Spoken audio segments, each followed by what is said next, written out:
நல்லவராகவும், உத்தமனுக்கு நீர் உத்தமராகவும், புனிதனுக்கு நீர் புனிதராகவும், மாறுபாடு உள்ளவனுக்கு நீர் மாறுபடுகிறவராகவும் தோன்றுவீர் அப்படின்னு சொல்லி சொல்கிறார்.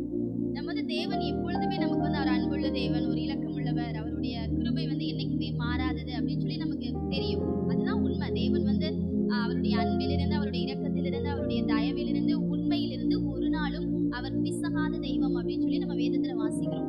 அப்படியெல்லாம் அவர் இருந்தாலும் நம்ம எபிரேயர்ல வாசிக்கும் போது அவர் நேற்றும் இன்றும் என்றும் மாறாதவர் அப்படின்னு சொல்லி வாசிக்கிறோம். அவர் மாறாதவராக, உண்மை உள்ளவராக, கிருபை உள்ளவராக, இரக்கமுள்ள தேவனாக இருந்தாலும், ஆனா இந்த இடத்துல சங்கீதக்காரனாகிய தாவீது சொல்லுகிறார், தேவன் அப்படிப்பட்டவராக இருந்தாலும் கூட அவர் எப்படிப்பட்ட உண்மையா இருக்கிறவர்களுக்கு தான் தேவன் என்ன பண்ணுவாரா, உண்மை உள்ளவராக இருப்பாரா.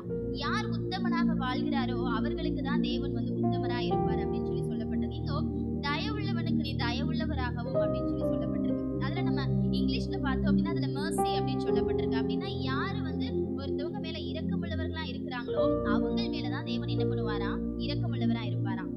உத்தமன் அப்படின்னா ஒரு சரியான ஒரு பர்சனா, ஒரு நியாயமான, ஒரு நீதியான ஒரு மனுஷனா வாழுகிற ஒரு மனுஷனுக்கு தான் தேவன் சரியான நபராக, நீதியுள்ள நபராக இருப்பாராம்.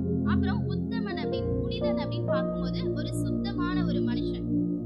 யாரு பார்ப்பதற்குனா வெளி தோற்றத்திற்கு அல்ல, இருதயத்தினுடைய அளவிலே யாரு பரிசுத்தமாக தேவனுக்கு முன்பதாக இருக்கிறார்களோ அவர்களுக்கு தான் தேவனும் என்ன பண்ணுவாராம், ஒவ்வொரு நாளும் பரிசுத்தம் உள்ளவராக காணப்படுவாராம்.